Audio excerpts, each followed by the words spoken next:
And you thought that it was never going to end. Went on. That went on a bit. It did go on quite a bit.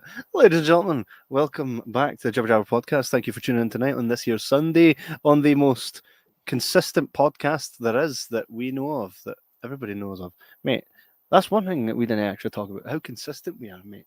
Every single fucking weekend, every fucking year, man. You get these wee dafties that amass a hell of a following purely based on affiliation to big companies and stuff, and they do it now and then because they can't commit because they bitches, but we're here, not bitches. Well, bitches, but That happens. It happens to me occasionally. I'll get somebody that will send me a text. They'll be like, "All right, mate, what are you up to tonight?" And then before I reply, they go, "Oh, you've got your podcast." So it's a known fact in my life that this is my Sunday night spoken for. correct. It's cool. And I like it. See, anytime I have a computer in my hand or I'm at a computer, right? Even like since Rosie's only 4, but since she was like old enough to talk, she's like, "You doing your podcast, Dad?" She doesn't even know what a podcast is, but she knows it's something Dad does. You know what I mean? She knows it's something she gets shouted at for walking in on. Not for a very long time. Wait a minute. Not for a very long time, I might add. What is that? It's my Viva Vendetta ring that isn't apparently Viva. The guy I bought it from was like, "Oh no, it's no Viva Vendetta. It's just that anonymous thing." And I'm like, all right, cool. I suppose that's no the Viva Vendetta logo on the side of it then, I know. Also, the anonymous thing is V for Vendetta. It's a stupid thing to say. No, man. That's why people wear it. That's the symbol. It's Guy Fawkes. Honestly, man, some people just shouldn't be in the world of sales. So if you can't sell it right, don't sell it. I know. Janice is in the house. Hello, Janice. Hey. It is great to have you with us this week. I hope whatever news you had last week, you've had time to digest and everything's looking good. Remember, hard times don't last. Good times also don't last. So we just got to enjoy what we got to enjoy and endure what we got to endure. But keep fighting. Well, that was uplifting. That was really uplifting. Aye, man. Bad times don't last, but near the good ones. Meant it. They don't. Nothing lasts. Nothing lasts forever. Hello, Lee. It feels like you're already with us, but here we are. So tonight we're going to be chatting about this, and mate, like, oh no, I left my t-shirt in the living room. I've got a Beverly Hills t-shirt that I was going to wear, but I'm all sweaty. I didn't want to get all sweaty because then I'd have to ruin a day of actually wearing it. So I'll wear it tomorrow after the gym, after I've showered. You know what I mean? Yeah. Janice says, "Yeah, I'm good, thanks." Glad to hear it, Janice. So, J-Mac, I mean, I'm not going to play the trailer because I'm sick to hell of getting, like, every week YouTube fighting me, right, about trailers and stuff. And this trailer's got everything from the theme song and everything that it will just hammer us and get us. And I know I can remove it in that, but sometimes once YouTube are at you, they're like, right, knew that I've already changed you about the trailer. Let's see what else. And then they start digging in and then they hear us talk and they're like, aye, this is not getting monetized. Did they never at any point just turn around and go, "Mate, this is the 146th time we've had to fight about something"? Can they know just like state it every time? Like this podcast and every podcast that we review is to promote, right? 99% of what we promote, we have essentially a verbal and written license to promote. So the trailers are included in that. When they that's fun though. Well, this is why I thought, you know. But 99% of them, right? We have an agreement here. We are sought out by the production companies, by the promoters to put these reviews out. And then we have to fight. It's like a tug of war it's like they're giving me a Chinese burn every week. And I'm like, I'm safe for this. Chinese burn. That's a blast for the past. Much like this film. That and quicksand. There was no quicksand in this. I know. But you know what was in this? That spoiler? There's no quicksand in this? Nah, well, you know what? Like, this is going to be a conversation that's going to be heavy rooted in spoiler. Not because one thing I'll say is there was no attempt from this film to hide anything from the get-go, right? The minute I saw Kevin Bacon, I turned to the wife and went, "Well, there's your bad guy." I said that to Lee when I was watching it. I was like, "Well, there's a bad guy right there." I know. But that's the thing with Kevin Bacon. You can tell just by the way he carries himself if he's going to be a good guy or a bad guy. That's a good actor, man. That's a good actor. If you can pull that shit off just with gestures and the way you stand, that is awesome. I would. Do you know who I think is the new Kevin Bacon? Who? I know we've still got Kevin Bacon, but the next, I think Anthony Starr is a You lot missed like that. Kevin Bacon. You missed Hey. that quality joke there. I never heard nothing. Oh, he said, "Who's the new 'Cause- Kevin Bacon?" And I said, "John Hamm." John Hammond. John Hamm. Hilarious. Hamm and Bacon. Hilarious. Fuck off. Right, moving on. Oh, hilarious. By Anthony Starr. Do you not think Anthony Starr's got a bit of Kevin Bacon about him? Maybe. Who the fuck is Anthony Starr? He's Homelander. Ah, He's right. also Okay. Lucas Hood from Banshee before he was Homelander. That's where I really knew him from. I've got Lee at the side of me going, agreed. It's So- heavily agreed. Yeah. He really is. He's the type of guy that if he's a really charming guy, he's a really charming guy. But there's also a nice charm, right? I need to actually do this for this, right? There's a nice charm sometimes about someone like Kevin Bacon and Anthony Starr, where they smile, but even though to the world it's a beautiful smile, they're sinister in the eyes. Yeah, they're sinister in the eyes. So it was good to see. Hey, and I've always said it's great to have a good bad guy, and this felt like Kevin Bacon came straight for the fucking 80s, right? Like everything about it, all a lot to unpack. A wee bit to unpack. There's I don't know how. I forgot. I'm to your Just lighting. say whether. Did it go away? Aye. No, I don't. Oh, turn it up a bit. There we go. Make that noise again. There we go. So, before we even actually unpack a lot of it, what were your expectations, and when did you know about the new Axel Foley Beverly Hills Cop film? I think I first knew about it, I think, just randomly, flicking through Facebook or TikTok or something. I came across a trailer a good number of months ago, actually. And honestly, I wasn't expecting much from it because these legacy sequels don't tend to work out particularly well. Especially when it says on it, made by Netflix. Aye, it's another wee red flag. It's literally a red flag. And a guy at my work had said to me, he's like, "Oh, me and my wife started watching." Whenever you hear the word "started watching" something, you're like, "Well, right, you never finished it." And he's like, "We turned it off. It was shite." I was like, "Oh, you're kidding, man! I'm really looking forward to this." Started watching this. Yeah, and turned it off. Mm-hmm. Whoever this mate was. His name's Alan. Alan. Oh, no fucking. Of course, his name's fucking Alan. That's the cunt that turns blood off in video games, eh?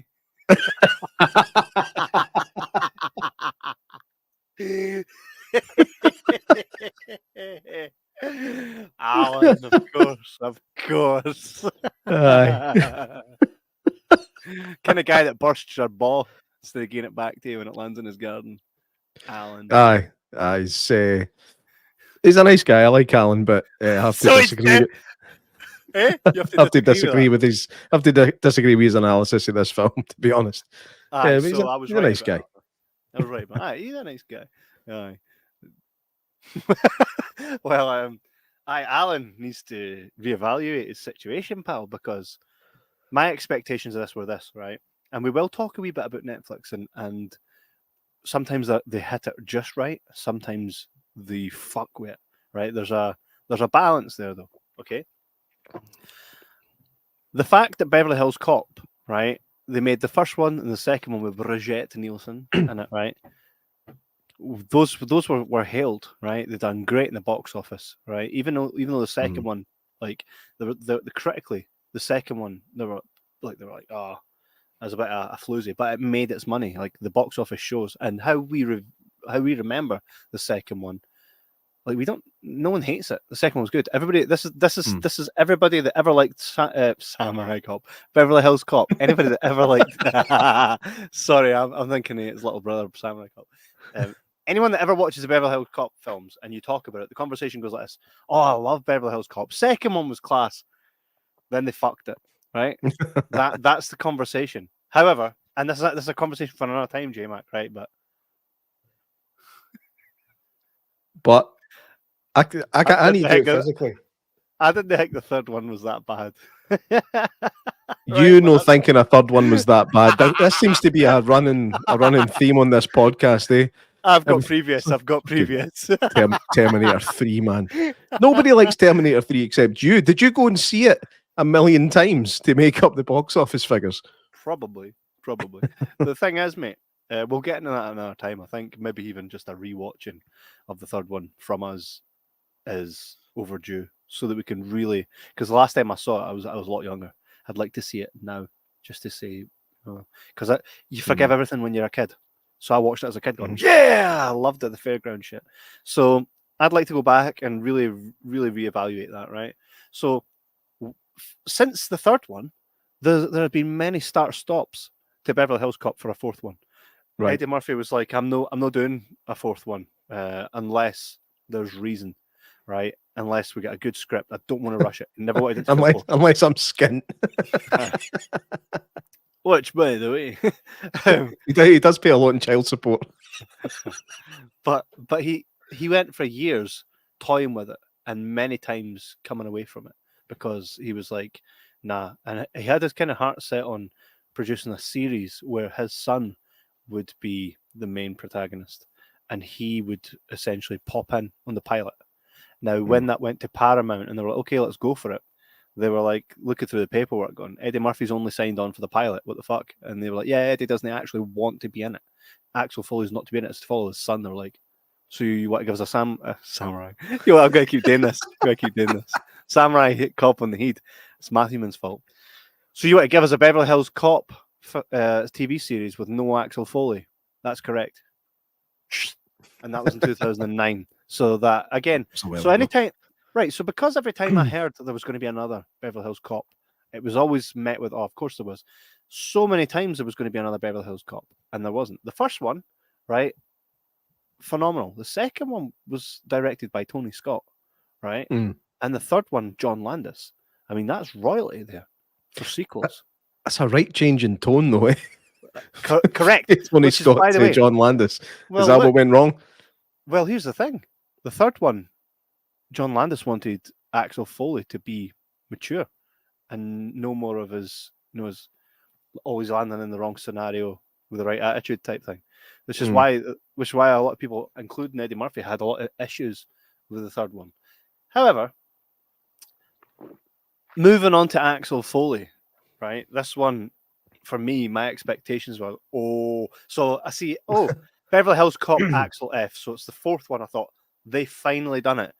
No box office. Now, as someone that works in the cinema industry, I would, if I saw that on my sheet, I'd be coming in, right?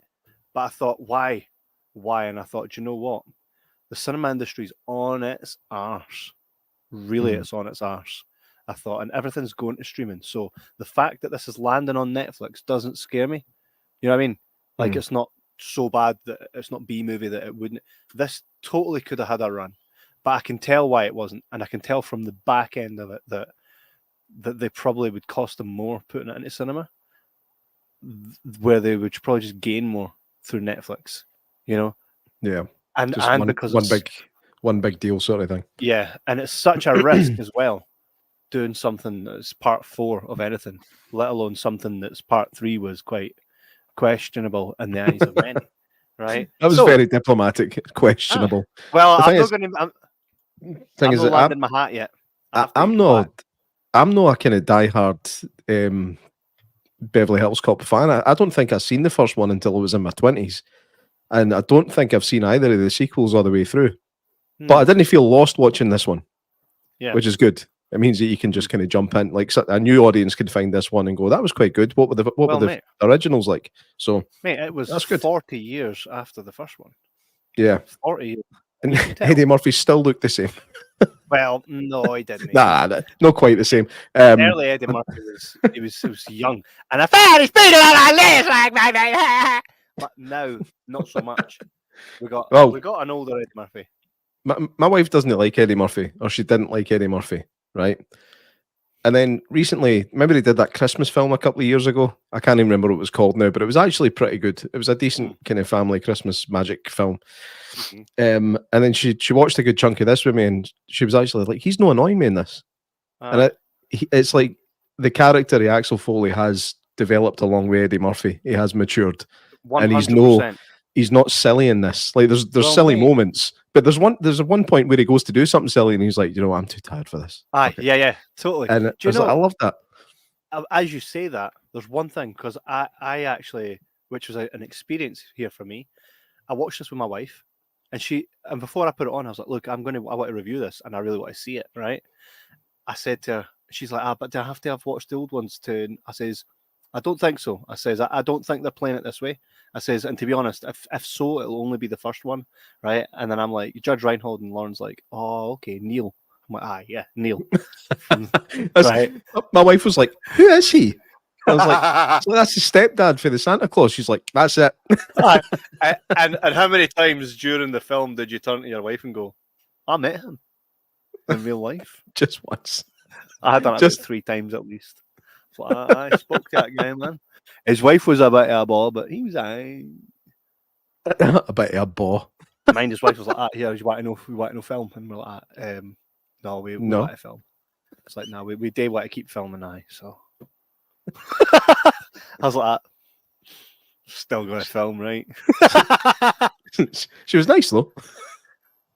And a lot of people they'll say, "Oh, Rosewood looks a wee bit.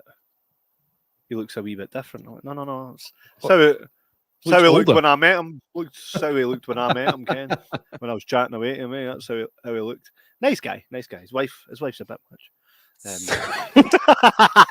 But if ever wants to come on the show next week, folk. Hey, anything that's had cop in it has had this same samurai cop, Beverly Hills Cop. Next week on the show, lads. So I got the experience here of showing the wife this film and saying, right, I'll fill you in a wee bit. These 2 cops are following him throughout the first one. And if there's anything through it, I'll tell you what it references back to. I says, but it shouldn't be a slog for you, right? I says, you'll enjoy it for what it is. I'm hoping. One thing that I was really disappointed in, not once did I hear, not once. That didn't annoy me at all, because that's for me the more kind of silly, young, daft Eddie Murphy. I like new Eddie Murphy. And he was acting his balls off in this film, by the way. That's actually something I didn't even twig, because I rewatched it again tonight, and I was actually, you know what, he's actually good in this. He is good in it. In fact, everybody was good, especially the guy that played Taggart was awesome, and he had a lot of surprisingly good comedic moments as well. Mm-hmm. That's John Ashton. That's the fella, the guy that was only 35 in the first one, right? Which Matthew had pointed out. He was only 35 in the first one, but looked about 90. Mate, do you know what age William Shatner is? 93. What the fuck? Baby, yeah, I'm a Star Trek fan. Of course, I know how old William Shatner is. So this one we get a new plot line, right? Joseph Gordon-Levitt as a cop. Love it. Levitt. At least I never says Joseph Love Hewitt. So Eddie Murphy's got a daughter who he's estranged from, which kind of bummed me out a wee bit, because I thought, Axel Foley, he plays everything in his life straight. Why would he not have a good relationship with his daughter? You know what I mean? But he explains it in the film, and he's got a very good reason for it. No good enough, mate. Would you? And this is a wee question to you, right? Safe to no spoilers here, but I fucking thought this was great. Obviously, there's a couple bits, but it doesn't matter. Everything that it was supposed to deliver on, it did, right? But do you not think this would have been better purely just if he never had a daughter, or the daughter was not part of it, and it was just him going to find Billy, who fucked off for the majority of the film? Is that not a good enough reason for him to go to Beverly Hills? That's my boy. Maybe there was a Netflix box ticking exercise going on there, but I don't think it worked against the film. I don't think it went against the film as such. You know what I mean? I think that had it been just about Billy, it would have been good. But I don't think her being in this actually detracted for anything. I think it still worked. Aye, it did. That's what you do when you don't agree. Aye. It's not that I don't agree. You won't turn around and go, no. You just go, aye. Nah, it's not that I don't agree, because I do agree that it gave it a lot of depth and substance. that this is a wee hiccup. nah, wee hickey. I gave it a lot of substance, so I understand that. I gave it a very serious tone. However, I wouldn't have hated it if it was just about him coming to get Billy. There was something in this film that had me going, fucking yes! Right? Can I say what it's going to be? You can.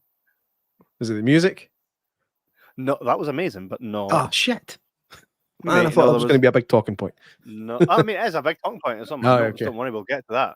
But there's something very much like, and as it happened in my head, I actually thought it. I thought, how cool would that be? And then it happened, and I turned to my wife and I went, no fucking way! And she's like, I don't understand what you're talking about. And I'm like, what? I'm like, look! Was it Serge?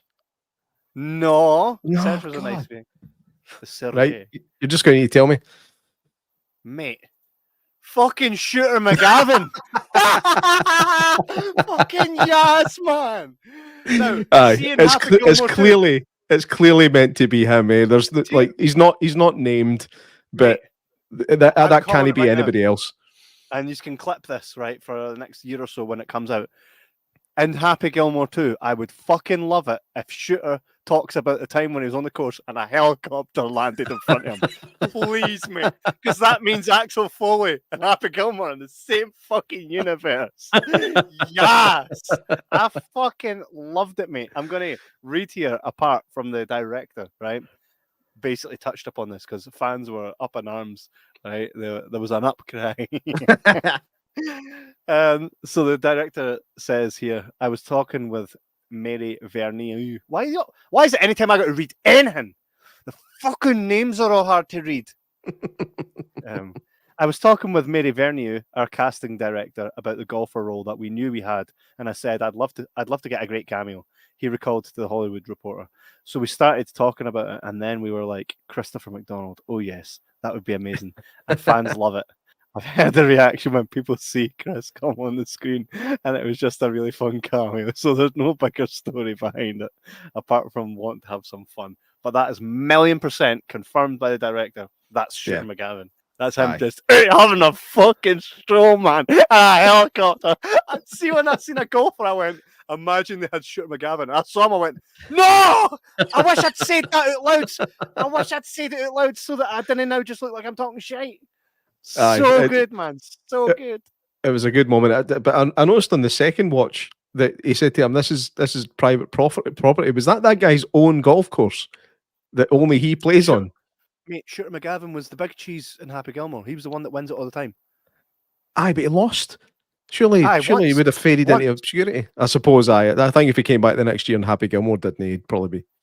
Well, it's not even that. Like Happy Gilmore wasn't a golfer. He just came into it because he wanted to save his grand's house, right? Shooter McGavin, at this point, Shooter McGavin was Tiger Woods level. There's even a meme going about that says, and it's got a picture of Shooter McGavin and Tiger Woods that goes, one of these are the greatest golfer of all time, and the other is Tiger Woods. And you know what? See, when the new Happy Gilmore comes out, Shooter McGavin has to be babyface. Like, he's not going to be the bad guy. He's going to become a sidekick, like a side part to Happy Gilmore. I guarantee it, they're going to bond. Right, okay. Like Apollo Creed and Rocky. And Rocky, right? I'm telling you, has to be, mate. Shoot it. But, no. Enough about Happy Gilmore, but see that, mate? See the fact that they had fucking Shooter screaming. I was like, yes! What more can you want from a film? Was a nice moment. I didn't recognise him like in the first, like when he first appeared. I didn't recognise him straight away, but it was the second time the camera was on him. I was like, that is Shooter McGavin. He looks rather slim though, doesn't he? Looks really slim. Well, he's in a Tommy Vercetti shirt, which is not the only callback to Grand Theft Auto Vice City, because we have Ricardo Diaz, the voice actor for Ricardo Diaz. You've seen this guy in a lot of films, right? Yes, Luis Guzman. He's brilliant, man. That's right. All right. It just makes you smile whenever he shows up. Mm-hmm. In fact, again, I was watching it with my mate, that guy, and he's like, I'm sure he said something like, he's been in millions of things. I was like, he was in Boogie Nights, and he's like, I've never seen that. I was like, oh. So that's on the watch list again. Boogie Nights. Boogie Nights. We put out the question to social media. What did you guys think of it? We got 2 comments back via social media, and I said, as always, that we will read them out. Chevron McCrory, who is a Lost Boys aficionado. If anybody likes or loves Lost Boys, follow Chevron. He's got all the hookups. I really enjoyed it. It understood the assignment. Give us more of what we loved from the first 2 movies: 80s music, sun-drenched visuals, light, fast-moving comedy, a simple plot, and exciting action. If only other franchises gave their fans exactly what they wanted. This was a blast. I could not have put it better myself. That's a very concise and well thought out comment. Heavily agree. Totally agree. Andy Hall says, thought it was okay, man. It's the music that gets me. Do you know what I loved as well about the music? And I said to the wife as well. Is it because they use it all the way through the film, but they don't. But somehow they don't overuse it because they change it depending on the tone of the time that they're using the music, and it works so well. We were pretty much creaming ourselves watching this. We're like, "That's fucking music, by the way." But even when it wasn't the Axel F theme, it was just 80s synth all the way through, and it was fucking glorious, man. What they done there was they built to a crescendo, so they always kept you like you can hear doom doom doom doom doom doom as he's like walking through an office building. It's like you're just waiting on the synth going, but they don't. They don't. They save it and they save it and they build it and they build the anticipation, and then eventually they're playing that theme song, and I'm looking at my wife going, "You're the goofiest bastard with music, aren't you?" I just appreciated it. Exactly what Jevron said there. Fan service. They gave us exactly what we wanted. Nothing more and nothing less. You know, I think it was a sign of its time as well, by the way, because even as he goes back to Hollywood and he's driving through and he sees like a mother in a doorway with her child filming her TikTok, and she's like, and he's just looking around, and you're seeing what our society is today, right? A woman sitting having a cappuccino with her chihuahua, you know, just absolute fucking bonkers. Did you notice that every dog in this film was a fucking chihuahua? It's Beverly Hills, baby, isn't it? So yeah, there's a chihuahua right over there. I would never have a chihuahua in my house. It came with that fucking lodger. Chihuahua's a class. I would like one. So Netflix, when I seen that Netflix was making this, I thought a Netflix made movie. Now, give Netflix its due, right? Stranger Things and many other TV series like it. Netflix can hit the nail on the head. I think it helped that the same director for Bad Boys, Ride or Die, and Bad Boys for Life is the same guy that directed this. I think that kind of helps. Yeah. His name is Mark Malloy. I swear, I thought I looked at his IMDb credits earlier on. I thought he'd only directed music videos before this. Did I make a mistake? Sorry, the same writer. I'm wrong. Right. Okay. Right. That's what I'm right. Yes. Fucking dasher. I was kind of right. No, you weren't. You were 100% wrong. Aye. So the fact that that type of genre, the people that were involved in creating this are in the same type of genre, because Bad Boys and I would go as far as say that Beverly Hills Cop and Bad Boys are not so different to the point that if Bad Boys was just the next generation of the same vein of what Beverly Hills Cop was. I felt like, now that you might, I didn't actually look at the writer for whatever reason, but I actually thought when I was watching it tonight, the bit with him and Joseph Gordon-Levitt in the helicopter, I was like, this is very Bad Boys-ish, and that's obviously why. It's the same dude. Well, there you go. He's there all the time. Actually, I feel like Joseph Gordon-Levitt in this film, I thought he was kind of phoning it in for most of it, but that particular moment when they were in a helicopter, I think kind of redeemed the rest of his performance. Maybe it was the writing. Maybe it was the writing. Maybe he was just working with what he had. But I felt like he knew his place, mate. He knew his place in the film. You know what I mean? Aye. Well, when you think, right, so 5 years from now, right, when you look back at this film, you're not going to be like, oh, Joseph Gordon-Levitt was so great in it. He knows his place in this film. He knew it wasn't about him. He knew what to bring to that character. That, in my interpretation. Matthewman says, "Evening, gents. Just in for the pub. Hopefully drunk enough to no remember Kev's spoilers." Well, Matthewman, there's no really spoilers to this, like, because it's the simple 80s formula. Matthewman, all I'll tell you is this: you're gonna love this film, mate. You're gonna love it. Oh, you're overusing that fucking thing. You're using that. You're using that more than the fucking Axel F theme tune. I never used the Axel F theme tune once. What do you think? I want to get us. Sorry, that fucking ruined that song for me now. That's funny though, because when I had the song playing earlier, when I was preparing for the show, my kids are like, "Why are you playing the Crazy Frog?" And I'm like, "Oh, god damn it! You raised them wrong." I never beat my kids until that day. Two things never happened again. The kids never referred to that song as a Crazy Frog. And Rosie never walked again.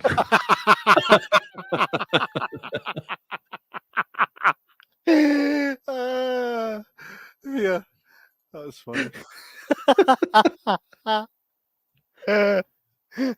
So good. I felt that it was beautiful to see the old crew back again. I would have liked to have seen a bit more of Judge Reinhold. Aye, I mean,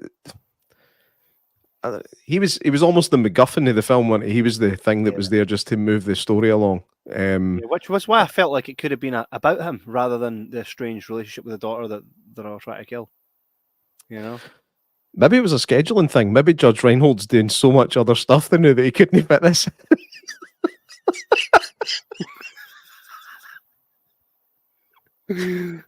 Tongue-in-cheek comment. I'll tell you something though. I actually love Judge Reinhold. We watched Ruthless People the other night. I haven't seen it for years. Like years I haven't watched it, and it was still just as good as I remembered. And Lee he hadn't seen it before. So it was his first viewing. And pretty sure he loved it. Did you love it, Lee? He'll answer me once the delay. Because he's listening in headphones. He'll answer me once that's done. By the way, yep, Lee's not to the head. Lee's not only getting a place to board, he's getting an education. He's getting an education. Matthewman says, super excited for this. I've fond memories of He's definitely pitched. I've fond memories of going to the Odeon in Hamilton on my 15th birthday to see Beverly Hills Cop 3, underrated sequel, by the way. Oh, fuck. We're going to need a podcast, aren't we? Matthewman, when you listen to this from the start, I did say a wee bit about the number 3. You can go back and have a wee listen to that. I can't say whether it was crap or not because I've never seen it. Well, that's interesting. It's mental that I've never seen them. It really is.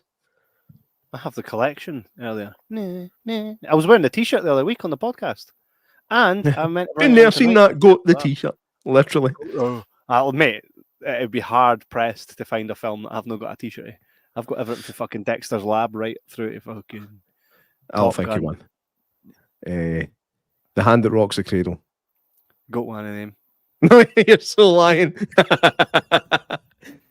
I'll tell you what though, if you can get one for the next show, I'll give you a 10.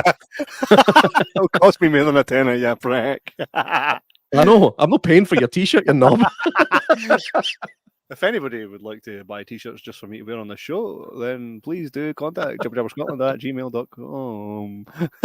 I've got pretty much every film I love. I pretty much have a t-shirt for it, at least a t-shirt, if not a hoodie. I know. I pretty much live wearing like movie stuff. I'm no big on buying Adidas for like 90 quid when I can get like a full wardrobe. I don't have enough, like considering how much I love movies, I don't have enough t-shirts that are movie related. I'm wearing a fucking Marks and Spencer's rugby top. Right? I'm on a movie podcast. I should be wearing something with the Goonies on it or the Terminator or something. I'm sitting here looking like I'm fucking drinking with my pals at the country club. I know. I thought country had You put the cunt in country club. That was literally the joke I just said before you went and got his band. I said I thought country had known it. I said I thought country had Ah. known it. You done it in a more tasteful way, I'll give you that. For a change, mate. Janice says, "Holy crap, Kev! How large is your closet?" That big he's not came out it yet. To be fair, not as big as I'd like it to be. I've had to fold them all down, and put it. But it's a lot of work. It's a lot of work. And every time I get a new T-shirt, my wife's like that. You need a T-shirt, Phil. You've got 1,000 T-shirts, man. Apparently, Kevin's married to Jacqueline McCaffrey. Aye, Jacqueline McCaffrey's 5 years on heroin and 10 years in the methadone to get it. Fucking hell. Mate, by the way, see if this is how Netflix are going to start producing films. Fucking keep doing it, because that was just a blast. It felt like a Foley film. We're saying that is it like Netflix that's making it. It's like Netflix are just funding it. Aye. It's made by the writers, and if you've got the right writer, fucking hell, the right writer, anything, it's going to work regardless of the format that it's released in. So I think it might be, unfortunately for the cinema industry, I think it is just, it's going to end up that cinemas are there as a nostalgic look back, which is a fucking shame because I love the cinema. But streaming it's taken over, so it's a shame. 15 Cineworlds have just gone down. Unfortunately, 15. So more than you could ever wear in your lifetime. Got it pretty much, Janice. Yeah, 15 Cineworld stores are to close. It's a sign of the times. Down 45% last year. I'm seeing it in real time. I'm living it. I'm probably going to look for something new at the end of this year. There's nothing can be done about it, is there? The industry is goosed, but it'll come back like it did before. Cinema went away and it came back, but most of us have projectors and shit, and I've got a telly that's big enough. But I suppose it's the smell, it's the nostalgic. It's an experience. It's good to get out. Do you know what? Go see a new film. I think humans like doing things with strangers. Now that sounds a bit dirty, but humans like, that's why we go to restaurants to eat. I mean, you could easily just order something in and eat restaurant quality food in the house, but we like to be around strangers, even though we sometimes hate strangers. It's a weird kind of dynamic that goes on in our minds. But I think you like to see how other people react to how if they react in the same way to a film that you are, and things like that. So it will be missed if and when it goes. But that's it. Social interaction, Janice, you're right. It's, even if you don't talk to the people, it's nice to know that a bunch of people experience stuff together. Like, it'll never happen at concerts. Concerts will always be a thing because, like, could you imagine? It's like you pay 30 quid to watch. I'm trying to be relevant here. Okay, 30 quid. Nothing these days. When's the last time you went to a concert? 30 quid. That's a fucking Bon Jovi tribute band where the guy's like, "I'm like an open highway." No, but you'd pay 30 quid to watch it in your house, right? No. But that's the point. You wouldn't. You'd pay the extra money and go out and see it because the option's there to do that. The option of cinema has to get taken away before everybody's going to do this. Yeah. And I don't want it to happen. It's going to I don't want it to happen. It's one of those things, mate. That's you take the good times with the bad and all that. Aye, good times never last, but nearly the bad. So just got to take the good with the bad. What did you think of Taylor Page as her performance? As, like, if someone came to you, whether you're male or female, and said you're going to play Axel Foley's child, I think your first initial thing would be like, okay, so I need to act like a goof, but not necessarily. Especially when she's estranged, she hasn't spent a lot of time with Axel Foley. Was it believable to you that Taylor Page, that her character was indeed the from the line of Axel Foley, Jane Saunders? Absolutely. I think that she, because of the way the story goes, it's like she has to be totally different for him to begin with. But you see her developing throughout the film. She basically becomes him by the end of it. So, I think she was good. She did a good job. And let's I mean, she was pretty easy on the eye as well, to be fair, which always helps. But no, I think she was actually good, and she wasn't annoying. It's a big thing about extra, like new characters to legacy sequels. You don't want annoying characters, especially if they've got a big part in the film. And I don't think she was annoying. I think she did well. Did you believe the chemistry between her and Joseph Gordon-Levitt?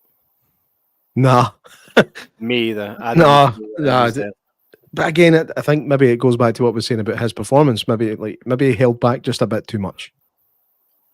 Because he's a great actor. Mm-hmm. He's Oscar worthy. I don't know if he's been Oscar nominated yet. I can't remember offhand, but he has had some Oscar worthy performances. Just give him the right thing. Yeah, he also is a writer-director himself. Remember he made that film Don Brocco, where he basically wrote his character to have several sex scenes with Scarlett Johansson. Mate, are you talking about Don Juan? Don Juan? No, it's not Don Juan. Sorry, it's Don. You've John? got it wrong though. We've both got it wrong. It's Don San. Don. Is it Don John? It's Don. Wonton, Don John, fucking Wonton. That's a different film. Joseph Gordon-Levitt is Wonton. Can't eat you. I was going to do a impression, but I'm no.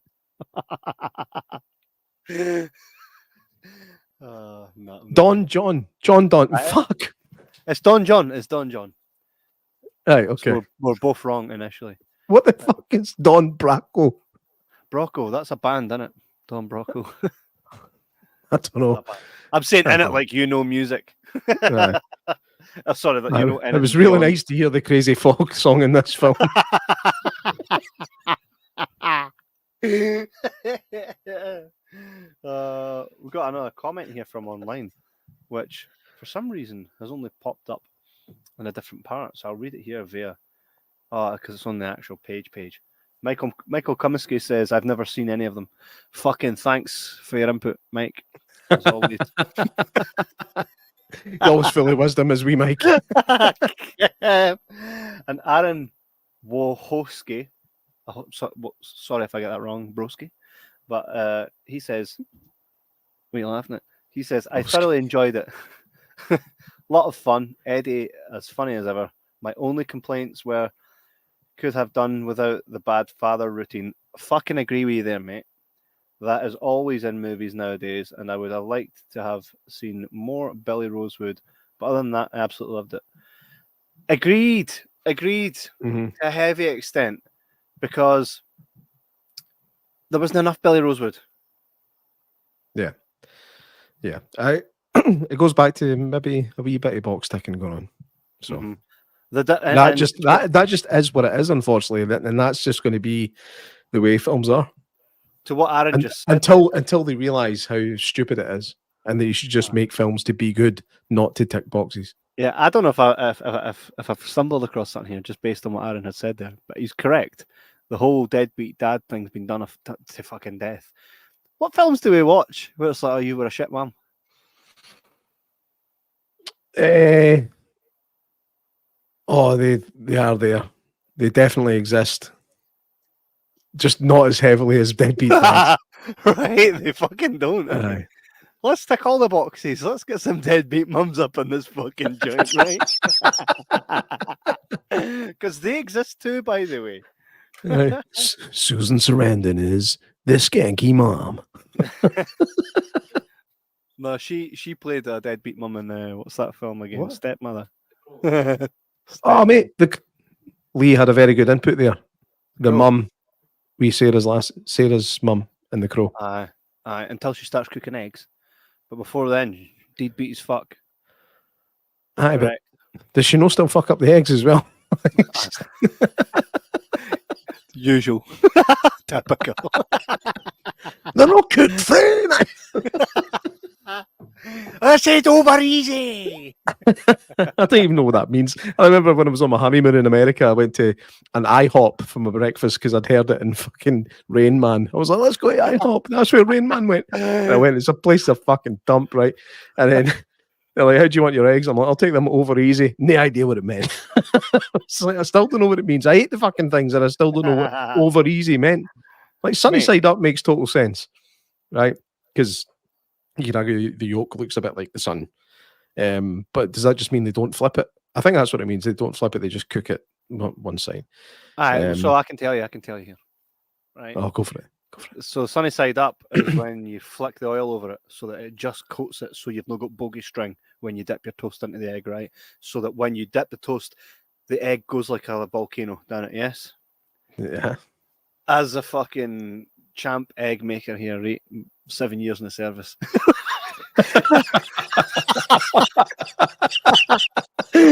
Over easy, right? Is when you flip it. It's when you flip it, but no enough time for it to like go hard. To cook through. Not even cook through. You over to get that coating. It's that easy over. Yeah. Dangerous eggs is where you just don't fucking do any of that. You barely cook the bastard.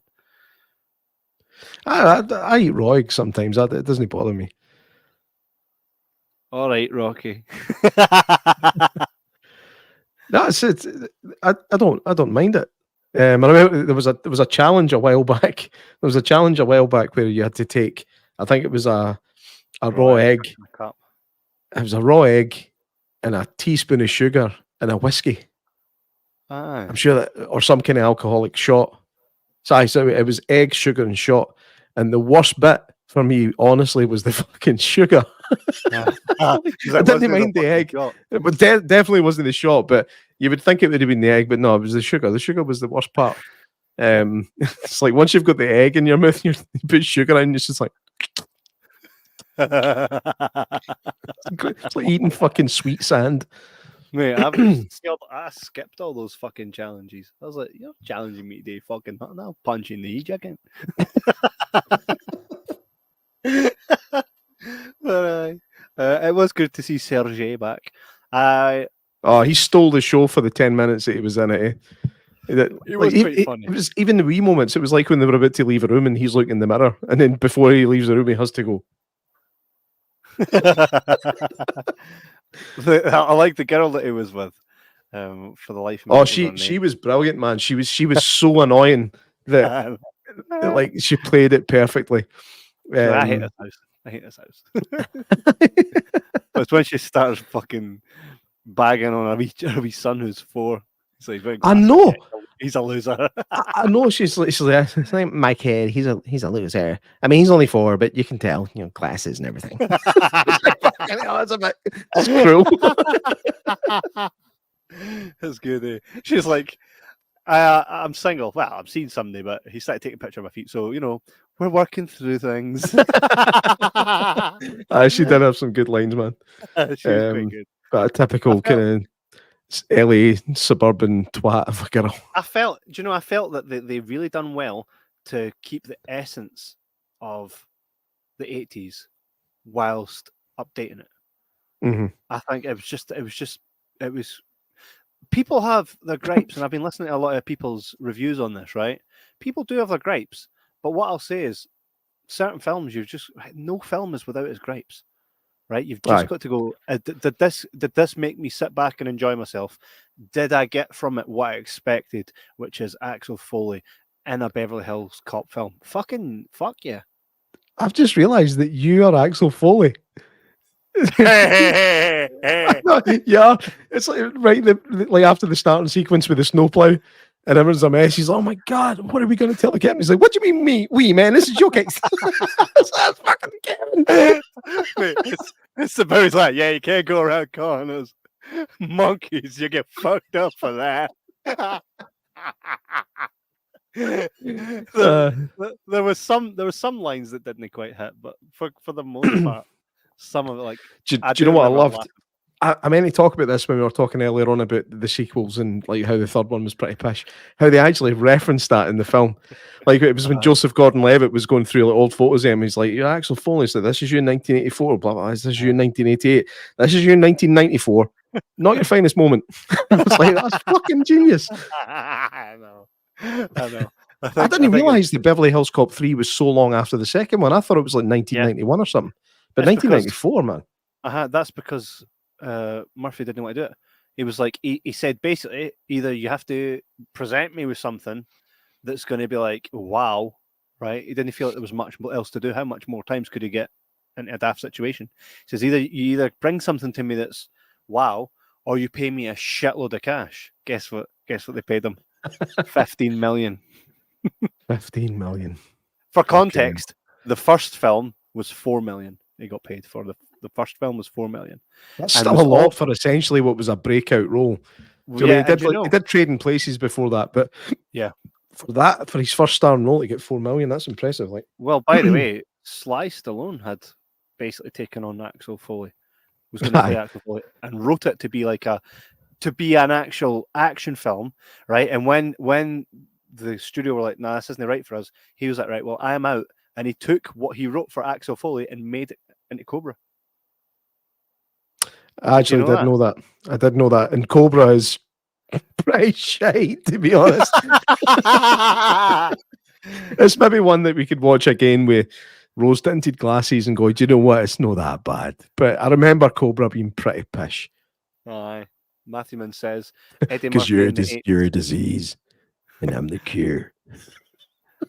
Eddie Murphy says, in the 80s, Eddie Murphy in the 80s could do no wrong. I still watch Raw and Delirious to this day.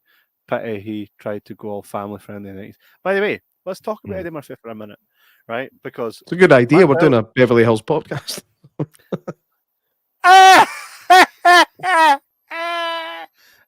My childhood, right, was littered with films from what I class as the greats. Your Ben Stiller, Adam Sandler, Eddie Murphy, Jim Carrey. For me, who did Ben Stiller come out first in that list? I don't know why. It's in no ranking order, right? But these are the greats of, like, as you've got your Van Damme, Stallone, and Arnie. On the other side, you've got Eddie Murphy, John Candy. They're in different eras, right? But for me, this is what my childhood was made up of. Shock, right? So there are many, many great Eddie Murphy films, and Eddie Murphy's, like, his career, the trajectory of it went. Obviously, it went up with how good the films were, and we all loved these type of films. And then he got to Around in Orbit, and it started going down, right? But Eddie Murphy's funny because a lot of them plateau, and then they bring out films, and this is what's said. It's been said about Jim Carrey, Ben Stiller, Adam Sandler, everybody. It's said that it's not as good as his old stuff. This gets said about all of those type of actors / comedians, right? But one thing I'll say about Eddie Murphy is some of his just fucking land. You know? So what was that thing? Dolomite. I fucking loved that. Do you know, I've still to see that. I've heard that it's fucking awesome, mate. That was and fucking excellent. Boomerang as well is another one that I never seen that apparently is actually pretty good. Remember as well, and it was funny. I was watching Beverly Hills Cop 2 earlier, and my son walks in, right? And I said, Harry, shut your eyes. I said, just listen to that guy talking. I said, who's that? He goes, that's Donkey. Did you notice he actually made an onion reference in this as well? The layers. Mate, I didn't even notice it. It was my wife who noticed it. She was sitting there, she just went, he's talking about onions. Yeah, I actually turned to my wife and I went, there's a wee Shrek reference. I like that. I like that because it knows what it is. This film knows what it is. You know? It's true. Aye. It knows what it is and it plays to that. And it's everything I wanted it to be. Could it have been better? Slightly for me, but on the whole, like, I have no complaints. After watching that, I went, fucking Shooter McGavin, man. Fucking yes. I think, like I said, there was a lot of fan service in it, which for some reason they can't seem to win when it comes to fan service. Folk just go, oh, it's just fan service. And if there's no fan service, they're like, there's no fan service in it. How do you please people, man? And I think the best way to do it is to go with fan service because your core fans are the ones that really are looking forward to it because they love the originals. And I don't feel like anything was forced. I don't feel like, apart from like maybe a couple of box ticks, there was nothing really forced in this. And I thought the action scenes were good. The comedy was good. Like I said, the acting was good for the most part. And Luis Guzman showing up was the icing on the cake for me, man. He was brilliant, camping it up to hell. And it It was a sweet film. It was sweet. It plays It as was a- well on some of the old tropes, like the guy. He's like, you're my brother. He's like, oh, so I just give you a car now and lose my job. So I got a case to fee. Do you know what I mean? Like they play on some of the old. Who was that guy? Because I recognised him. What was he? He was the valet. Was he fireworks kid? I don't know if he was a fire. No, it was a valet. I don't even know if he's credited traffic cop captain. Nah, I don't see him credited.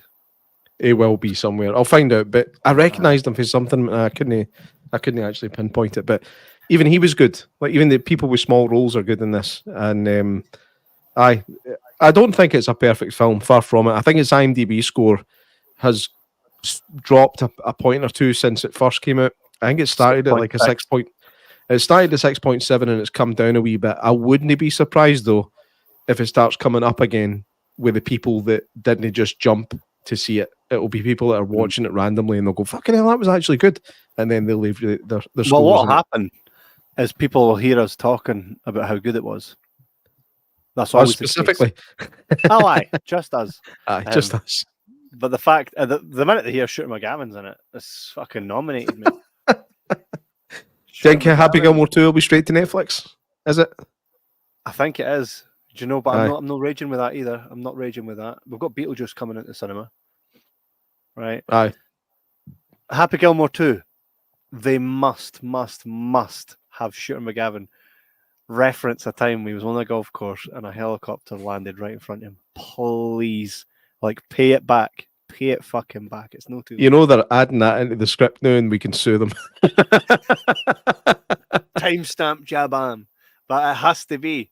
Like, that for me is like you just know this if it comes out in cinema. The minute Shooter McGavin's like, yeah, I was just playing golf with my caddy, and next minute I'm like this in the cinema. Yeah! That's me. That will be you jumping out your seat going, "I fucking said that." You're a nightmare in the cinema, man. The fact you work in that industry fucking terrifies me. Matthew, so my wife says, "Matthew, man, aren't you and Kevin always messaging each other during movies?" That's a group chat. J-Max there as well. Thank you. But that's true because I'm chatting away with you when I'm watching a film, and essentially, my wife's like, "He's talking." Well, I'm just talking to Matthew and that about films. You know. Aye, that's how we roll. That's what we do. That's how we roll for sure. So I'll give this a 7 out of 10 from me on this one. That's what it's sitting at for me, an 8 actually. Same as that's nowhere it's sitting. I'll go with a 7. You know what? That's where I'm sitting with 8. Must be an old person thing. Aye. No for me anyway. No for me. I fucking loved it. I thought it was great. Wife will attest to that, and I think she enjoyed it to the point. I think if I was to say, "Hey, let's go back and watch the older ones," I don't think she'd greet about it. Does it seem like they've set it up for another one? They have. That's actually been optioned. So right. based on this doing well, there's an option for a second sequel. Okay, like another one. That wouldn't annoy me. I don't think Eddie Murphy will be straight to doing that unless they offer him a big fat check, because I think this meant a lot to him, and you can tell by how well he put his performance into it. You know, so I don't think he'll just jump to the next thing. It has to have substance to it, I think. So I would expect it right away, but never say never because it was optioned. You know, wife says I will watch the old ones now. See, told you. So will I. Well, love Axel Foley. Fucking brilliant. Anybody that hasn't watched this film, please do. It's on Netflix right now. Came out on the 3rd of July. What are you waiting for? So unlike the second most famous Axel in the world, this one actually is still good and should continue. Aye, true that. However, he's no good at it, but he's got a ton of backing singers. Aye, he shouldn't be doing it. He's terrible. He's terrible. He's terrible. Mate, fair dues. It's hard to defend it, but I suppose each to their own. Who'd have thunk it? Aye, I'm not a big fan of shit singers, man. Might just be me. Well, I am a big fan of shit singers. Anytime I hear one, I'm howling and watching it for hours. So, Any road. so Beverly Hills Cop, Axel F is available now on Netflix. Tan it, enjoy it. Let us know what you thought, even if you've not tuned in live tonight or haven't messaged us before. Let us know what you thought. If you enjoyed this episode, fucking leave us a review on Facebook or something like that. That shit helps us, right? Go to your iTunes, your Apple Podcasts, hit review, give us those 5 stars. I'm like, these guys every Sunday, man. It helps us, but if you didn't want to, then that's fine. Every Whatever. Sunday, you've got church and you've got the jabber jabber. Fucking keep it that way. Exactly, man. Exactly. We are the church of Javel. And only one of us are likely to touch you, and it's no me. Where was that wee clip? Don't clip that. Oh, aye, that one. I fucking leave that one alone. Exactly. So, thank you very much for tuning in. Lads, lassies, it's been fucking class. We will see you next week when we've got on Ian Montgomery in a film called Nosepicker. It's called Nosepicker. That was your sounded went really bad there when you started playing the music for some reason. All right, is it better now? Aye. It's fine now. I don't know what happened. Class. Sorry to ruin the outro, man. That's a shame. That's That was all right, really all right. unfortunate. It's really no like you, J Mac. It's all right, man. It's all right. Janice says, "Church, I am a pagan. A pagan in the ass." I'm just kidding. Love y'all. You too, Janice. You too, Janice. Next week, Nosepicker. Go check it out on YouTube right now. Type into YouTube search bar Nosepicker short film. Watch it. Come back here next week, 9 o'clock. We will have the writer director on. Chat to them about it. Also coming up, by the way, it's our 3rd round of Arrow horror short film special. Yes. This time it's purely based horror. We've got 3 in the bag right now to watch. However, we're just waiting on dates to get the interviews lined up. So stay tuned for that. We'll be announcing that very soon. And as always, there'll be fucking class stuff coming up. But if you enjoy this shit, fucking share it and all that. Lee, you're coming in at the end, my man. Hope you're doing well. Hope you're doing well. I better stop that before we get like proper Huckled. We're getting huckled, man. Kick off the YouTube. So you can go to jibberjabberpodcast.com, check out all our older episodes that are all there. There's fucking hundreds of them. It's class. We're here every Sunday, man. Here every Sunday. There are only 3 certainties in life before we go. 3 certainties in life. Death, taxes, and the jibber jabber will be on every fucking Sunday. J-Mac. I will see you next Sunday. Take it easy, folks. Thank you very much for everybody tuned in tonight. See you later.